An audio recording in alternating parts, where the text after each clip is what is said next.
All knowledge channel में आपका स्वागत है। हमारे चैनल में सभी टेट परीक्षा के मॉडल सीट का प्रैक्टिस कराया जाएगा एवं साथ ही टेट के लिए क्षेत्रीय भाषा संथाली का क्लास होगा। तो चलिए देरी ना करते हुए हम अपना मॉडल सेट की ओर आगे बढ़ेंगे। सबसे पहले है हमारा CDP का मॉडल क्वेश्चन। इसमें हम 12 क्वेश्चन सॉल्व करेंगे।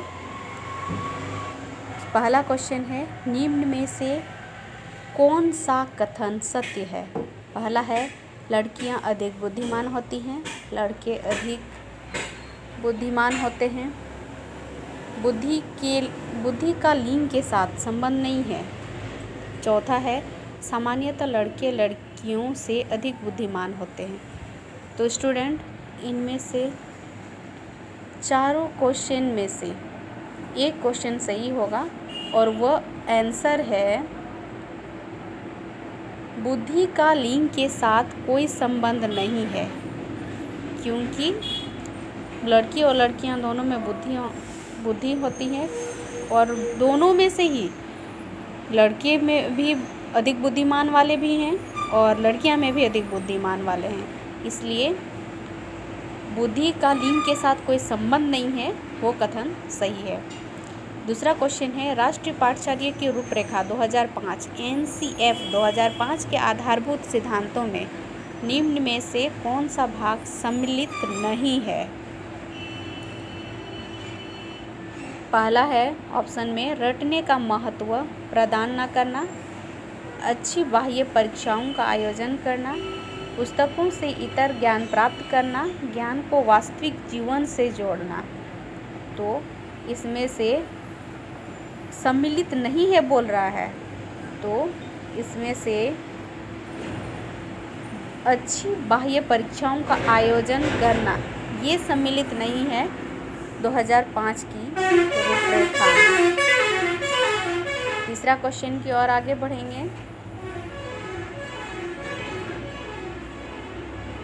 तीसरा क्वेश्चन है, शिक्षा मनोविज्ञान की दृष्टि से निम्न में से कौन सा कथन सत्य है? पहला है, विद्यालय में आने से पहले बच्चों को कोई पूर्ण ज्ञान नहीं होता है। दूसरा है, बच्चे अपने ज्ञान का स्वयं सृजन करते हैं। तीसरा, अधिगम प्रक्रिया में बच्चों को कष्ट होता है। बच्चे यथावत वही सीखते हैं जो उन्हें पढ़ाया जाता है। तो इसमें से सही आंसर होगा, विद्यालय में आने से पहले बच्चों को कोई पूर्ण ज्ञान नहीं होता है। जब आप और हम विद्यालय जाते थे तो हमें पूर्ण ज्ञान नहीं थी। जब हम बच्चे थे तो हमें किसी भी चीज़ का, मान ले तो किसी भी चीज़ का ज्ञान नहीं था। जब हम स्कूल गए वहाँ से हमें थोड़ा थोड़ा नॉलेज आने लगा और हम वहीं से सीखने लगे। तो पहला नंबर का आंसर सही है। डिलेक्सिया 4 नंबर का क्वेश्चन है, डिलेक्सिया का संबंध है। डिलेक्सिया का संबंध है। तो पहला ऑप्शन है, पढ़ने की अक्षमता से, मानसिक अक्षमता से, लेखन अक्षमता से। चौथा है, शारीरिक अक्षमता से। तो इसमें से डिलेक्सिया का मतलब है पढ़ने लिखने में ना समझना, पढ़ने लिखने में अक्षमता, जिसको नहीं समझ में आता है पढ़ने लिखने और में भी वो नहीं समझ पाता है कुछ भी, ऐसे स्टूडेंट। तो उसके लिए वो समझने की शक्ति और पढ़ने की शक्ति, लिखने की शक्ति सब शरीर में ही है, इसलिए शारीरिक अक्षमता से है। तो इसका आंसर होगा शारीरिक अक्षमता से। परामर्श का 5वां है, परामर्श का उद्देश्य बच्चे की कमियों का कारण पता करना। दूसरा है, बच्चे को समझना, बच्चे को समायोजन में सहायता प्रदान करना। उपरोक्त में से सभी। परामर्श का मतलब होता है किसी को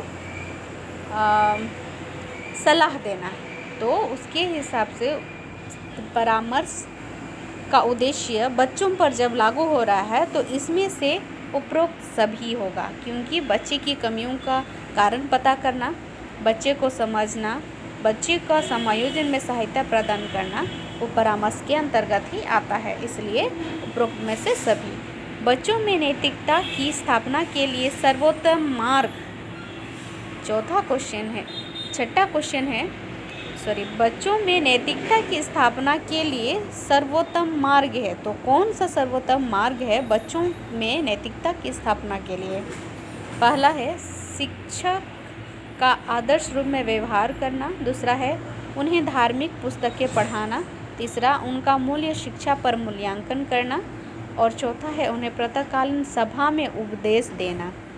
तो स्टूडेंट्स, इनमें से शिक्षक का आदर्श रूप में व्यवहार करना ही बच्चों में नैतिकता की स्थापना का सर्वोत्तम मार्ग है। जैसे टीचर्स व्यवहार करेंगे, जैसे टीचर्स का बिहेवियर होगा, बच्चे भी उसी को देख करके उसका अनुकरण करेंगे।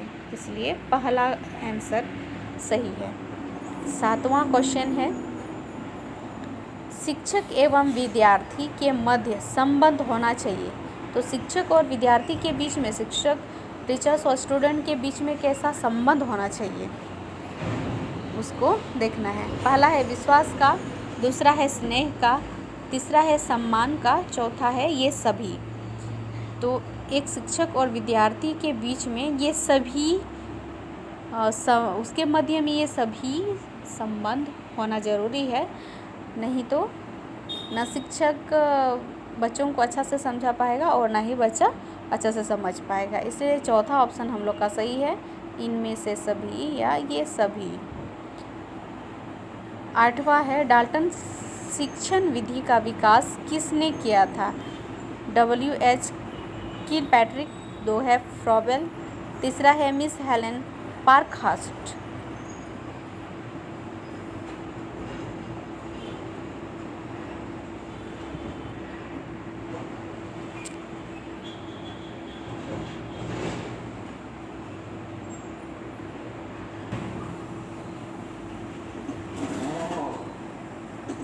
पहला है W.H. किलपैट्रिक, दूसरा है फ्रॉबेल, मिस हेलेन पार्कहर्स्ट और चौथा है डाल्टन। तो इसमें जैसे डाल्टन का शिक्षण विधि का विकास के लिए पूछा गया है, तो ऑब्वियसली यहाँ पर चौथा नंबर डाल्टन ही होगा। 9 नंबर क्वेश्चन है एक अच्छा अध्यापक विद्यार्थियों के मध्य बढ़ावा देता है। तो एक अच्छा अध्यापक जो है वो विद्यार्थियों के लिए किस चीज़ को बढ़ावा देता है? सहयोग की भावना को, प्रतियोगिता की भावना को, प्रतिद्वंदिता की भावना को और तटस्थता की भावना को। तो इसमें से एक दूसरे से आगे बढ़ना, ये बच्चों को एक अच्छा अध्यापक ये चीज़ सिखाता है कि वो एक कंपटीशन कम होना चाहिए, स्टूडेंट के बीच में कंपटीशन होना चाहिए। जब तक उनके बीच में वो कंपटीशन की भावना नहीं आएगी तब तक वो आगे नहीं बढ़ पाएगा। इसलिए सहयोग की भावना तो होना चाहिए, लेकिन यहाँ पर सबसे सही मायने में प्रतिद्वंदिता की भावना, ये सही आंसर होगा। हमारा तीसरा आंसर सही है। 10वां क्वेश्चन है आधुनिक शिक्षण अधिगम प्रक्रिया में शिक्षक की भूमिका है। तो आधुनिक शिक्षण अधिगम प्रक्रिया में शिक्षक की भूमिका है। यहाँ शिक्षक की भूमिका को बताना है कि आधुनिक शिक्षण अधिगम प्रक्रिया में शिक्षक की क्या भूमिका है। पहला है बच्चों को गणित, विज्ञान एवं भाषा सीखने हेतु एक अच्छे सुलभकर्ता की, बच्चों को मूल्य आधारित शिक्षा देने की और बच्चों को सभी कुछ पढ़ाने की। सभी कुछ पढ़ाता तो है ही, बच्चों को मूल्य आधारित शिक्षा देना चाहिए, सिर्फ मूल्य आधारित शिक्षा नहीं देना चाहिए। और पहला है बच्चों को गणित एवं विज्ञान की भाषा सिखाने की। तो आधुनिक शिक्षा में एक अधिगम, एक TLM का जो काम कर रहा है वो है शिक्षा सीखने हेतु एक अच्छे सुलभकर्ता की। आधुनिक शिक्षा में शिक्षक एक अच्छे सुलभकर्ता हैं बच्चों को आधुनिक शिक्षा देने में, इसलिए दूसरा हमारा सही होगा। 11 क्वेश्चन है, एक अध्यापक की दृष्टि से कौन सा कथन सर्वोत्तम है? एक अध्यापक की दृष्टि में कौन सा कथन सर्वोत्तम है? तो इनमें से होगा कुछ बच्चे सीख सकते हैं, प्रत्येक बच्चा सीख सकता है, तीसरा है अधिकतर बच्चे सीख सकते हैं, और चौथा होगा बहुत कम बच्चे सीख सकते हैं। तो एक अध्यापक की दृष्टि से देखा जाए तो अध्यापक के लिए सभी स्टूडेंट बराबर होते हैं, इसलिए उसके अनुसार अगर चले तो प्रत्येक बच्चा सीख सकता है। ये आंसर सही होगा हमारा 2 नंबर। 12वां क्वेश्चन है, बच्चा किस प्रकार सीखता है? पहला परिचर्चा द्वारा, दूसरा पुस्तकें पढ़ करके, तीसरा प्रश्न पूछ करके, चौथा कई प्रकार से। तो बच्चा कई प्रकार से सीख सकता है, सीखने का कोई सीमा नहीं होता है, इसलिए बच्चा हर प्रकार से सीख सकता है। तो हमारा आज का क्वेश्चन समाप्त हो गया। तो हमारे नेक्स्ट पार्ट को देखने के लिए हमारे इस चैनल को सब्सक्राइब करें और लाइक करें और हमें मोटिवेट करें, ताकि हम और भी अच्छे अच्छे मॉडल सेट पेपर आप लोगों के लिए ला सकें। धन्यवाद।